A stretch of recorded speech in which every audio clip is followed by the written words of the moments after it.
Hello' guys, কি খবৰ? মোৰ খবৰ ভাল। অন্য এটি ভিডিঅ'লৈ স্বাগতম জনাইছোঁ। আপোনালোকলৈ লৈ আনিছোঁ নতুন এটা ভিডিঅ'টো কোনো স্কিপ নকৰাকৈ আপোনালোকে সম্পূৰ্ণ বুলি চাব বুলি আশা কৰিছোঁ। তো বলক ভিডিঅ'টো আৰম্ভ কৰোঁ। হয়, অসমৰ জনপ্ৰিয় অভিনেতা তথা সকলোৰে প্ৰিয় ধাৰাবাহিক বেহাৰবাৰী আউটপোষ্টত অভিনয় কৰা মুকুতাই দিলে এটি ভাল খবৰ। খবৰটো জানিলে নিশ্চয় আপোনালোকৰো ভাল লাগিব।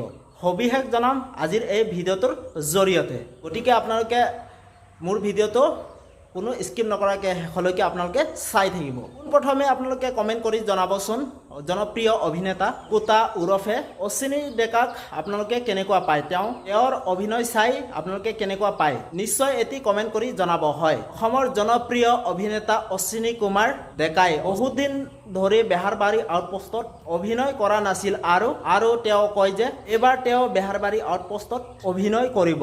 আৰু এটি ভাল খবৰ তেওঁ জনাই যে প্ৰতি বছৰৰ দৰে এইবাৰো তেওঁ বহাগী মঞ্চত তেওঁক আনবাৰৰ দৰে দেখা পাব। আৰু গতিকে তেওঁ আপোনালোকৰ সঁহাৰি আৰু মৰম মোৰ প্ৰয়োজন বুলি তেওঁ সামাজিক মাধ্যমত শ্বেয়াৰ কৰে। তো মোৰ ভিডিঅ'টো ইমানেই আছিলে। তো আপোনালোকে অশ্বিনী ডেকাৰ আৰু বা মুকুতা দাৰ অভিনয় চাই কেনেকুৱা পায় আপোনালোকে নিশ্চয় কমেণ্ট কৰি জনাব। তো আপোনালোকলৈ নতুন এটা ভিডিঅ'লৈ লগ পাম। তো ঠিক আছে, বাই বাই। তো বাই বাই।